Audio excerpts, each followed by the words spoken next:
Ассалаумағалейкум жігіттер, бізде кезекті проект, кемпер проектіміз. Бұл да сатылымға шықты.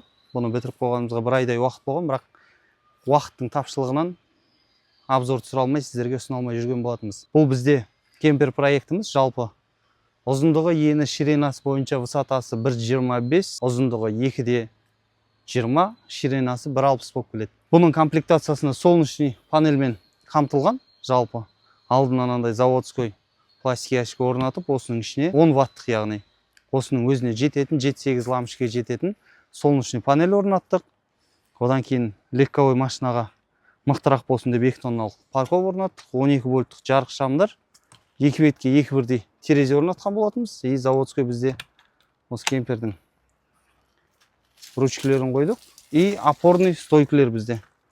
Кемперді апарған кезде міндетті түрде осы опорный стойканы түсіру керек болады, чтобы кемпер артқа қарап көтеріліп кетпес үшін. Бізде бұда простой комплектация болған екен 14-тік баллондар. Негізі сіздердің қалауларыңыз бойынша біз грязевой баллон болмаса 15-тік, 16-тық баллонға дейін қойып беруге мүмкіншілік болады. Заказ бойынша бізде дополнительный маркиздер болмаса душевой кабинкалар орнатуға да мүмкіншілік бар. Одан кейін бізде кемпердің артқы бөлігінде кухонный зона болады. Өзінің кішігірім газ плитасы болады. Осының үстіне қойып тұрып тамақ істегенге кішігірім ракина болады. Суға неге арада суға арналған насос тұрады. Қазір су таусылғаннан кейін бос тұр.